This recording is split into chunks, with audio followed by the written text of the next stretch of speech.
बिस्मिल्लाहिर्रहमानिर्रहीम। अस्सलाम वालेकुम dear viewers, hope you are fine. आज मैं शेयर करूंगी आपके साथ लाहौरी नाश्ता कोफ्ता चना की रेसिपी। बहुत आसानी से हम इसको घर में तैयार करेंगे।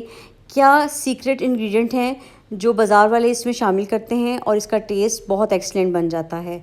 बिल्कुल डिफरेंट होता है जो हम घर में चने बनाते हैं उनसे। रेसिपी को आपने ट्राई एक दफ़ा ज़रूर करना है और अगर आप चैनल पर नए हैं तो चैनल को सब्सक्राइब कर लें। प्लीज़ मुझे अपना फ़ीडबैक ज़रूर दीजिएगा अगर आपको मेरी रेसिपी अच्छी लगे। आइए हम रेसिपी को शुरू करते हैं। यहाँ पर मैंने 2 दरमियाने साइज़ के प्याज लिए हैं। इन प्याज़ों को छीलने के बाद हम बड़े टुकड़ों में काट लेंगे। ज़्यादा प्याज इसमें शामिल नहीं किया जाता क्योंकि ज़्यादा प्याज शामिल करने से इसमें थोड़ी सी मिठास सी आ जाती है। तो हम 2 दरमियाने साइज़ के प्याज लेंगे और बस इनको हमने फ़ाइन वाली पेस्ट बना लेना है। किसी भी मिक्सी जार में डालें और इसको थोड़ा सा पानी के साथ शामिल करें और बिल्कुल फ़ाइन वाली पेस्ट आपने बनानी है। एक कढ़ाई में हम घी लेंगे। चनों में हमेशा दाल बनाएं या चने बनाएं, इनमें घी ज़्यादा जाता है, ख़ासकर जब वो भुनी हुई फॉर्म में बनाए जा रहे हों। तो यहाँ पर मैंने तकरीबन 1.5 प्याली घी लिया है और चने जो हैं वो मेरे पास आधा किलो हैं। मैंने चनों को साफ़ करके 4 से 5 घंटे भिगो दिया था और उसके बाद मैंने इसको 1 खाने का चम्मच डाल के बॉईल कर लिया है। आधी प्याली से थोड़ा ज़्यादा चने मैंने अलग कर लिए हैं और चनों के पानी को भी महफूज कर लिया है। ये जो आधी प्याली चनों से थोड़ी ज़्यादा प्याली है, इसको हम अच्छे से ग्राइंड कर लेंगे, इसकी स्मूथ सी पेस्ट बना लेंगे।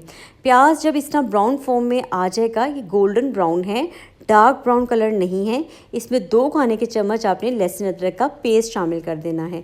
लहसुन अदरक का पेस्ट शामिल करने के बाद आपने 30 सेकंड तक इसकी भुनाई करनी है और बिल्कुल थोड़ा सा पानी शामिल कर देना है। भुनाई के बाद पानी शामिल करने से क्या होता है कि इसका कुकिंग प्रोसेस थोड़ा सा स्लो हो जाता है। आल्दो फ्लेम ऑन है। आप 2 से 3 टमाटर लेके उसकी पेस्ट बना के इसमें शामिल कर दें और उसकी भी 2 मिनट के लिए भुनाई कर दें। जैसे ही पानी खुश्क होगा, घी सेपरेट हो जाएगा, तो हम इसमें बाकी के मसाले शामिल कर देंगे। यहाँ पर जो मैंने मसाले लिए हैं आधा किलो चने के लिए, उसमें 2 चाय के चम्मच नमक हैं, 2 चाय के चम्मच लाल मिर्च पाउडर हैं, 1 चाय का चम्मच कुटी लाल मिर्च पाउडर है, 1 खाने का चम्मच ज़ीरा पाउडर, 1 खाने का चम्मच धनिया पाउडर और आधा चाय का चम्मच इसमें हल्दी पाउडर शामिल करेंगे। सिर्फ 1 मिनट के लिए आपने इन मसालों की घी में भुनाई कर लेनी है और इस बात का ख़ास ख्याल रखना है कि कोई भी मसाला जलने ना पाए। अगर फ्लेम बहुत तेज़ होगा तो मसाले जल जाएंगे, इनकी महक, इनका जायका दोनों ख़राब हो जाएंगे। तो ये सिर्फ एक टिप है जो आपने याद रखनी है जब कभी मसाला भुने। इससे देखिएगा आपके मसाले, किसी भी किस्म का मसाला या ग्रेवी आप तैयार कर रहे हैं, एक्सीलेंट फ्लेवर आएगा अगर मसालों की खुशबू और जायका बरकरार रहता है। बहुत अच्छी भुनाई हो गई थी और मैंने यहाँ पर फ्लेम को बिल्कुल स्लो कर दिया है। अब इस टाइम पे जो इसकी तरी है वो मैं सेपरेट कर लूँगी। तरी अलग करने का मकसद ये है कि जब हम पूरी कुकिंग कर लें तो फिर हम तरी ऊपर से शामिल करेंगे, इससे लुक बहुत शानदार सी आती है। अब यहाँ पर मेरे पास होममेड कोफ्ता हैं, इनकी रेसिपी मैं ऑलरेडी शेयर कर चुकी हूँ। ये मैंने स्टीम करके रखे थे, आप मेरे चैनल पर उस वीडियो को वॉच कर सकते हैं। स्टीम करने से ये तकरीबन 90% कुक हैं।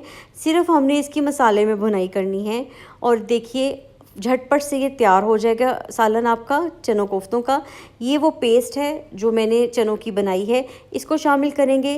3 से 4 मिनट, टोटल 3 से 4 मिनट लगेगा और आपका ये बहुत अच्छे से इसकी भुनाई हो जाएगी और इसके ऊपर घी आ जाएगा।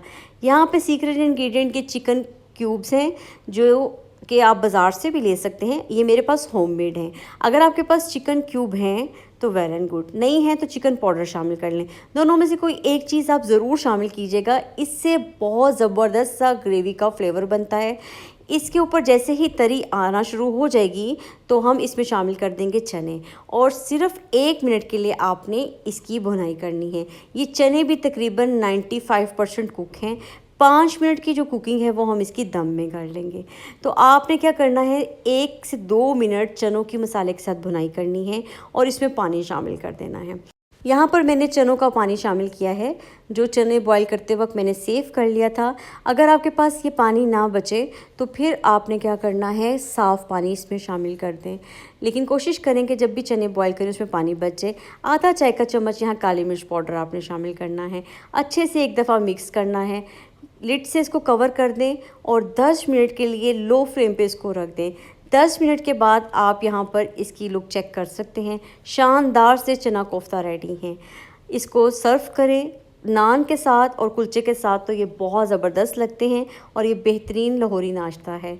आई होप आपको मेरी आज की ये रेसिपी अच्छी लगी होगी। मेरे पास जो तरी थी मैंने इसको सेफ रखा है। सर्व करते वक्त हम इसको बाउल में ऊपर शामिल कर देंगे, इससे इसकी लुक बहुत शानदार सी बनती है। रेसिपी को ज़रूर ट्राई कीजिएगा। अगर आपको मेरी रेसिपी अच्छी लगी हो तो अपना फीडबैक दीजिएगा। मिलते हैं किसी नई मज़ेदार सी रेसिपी के साथ। दुआओं में मुझे याद रखिएगा। अपना ख्याल रखें। अल्लाह हाफ़िज़।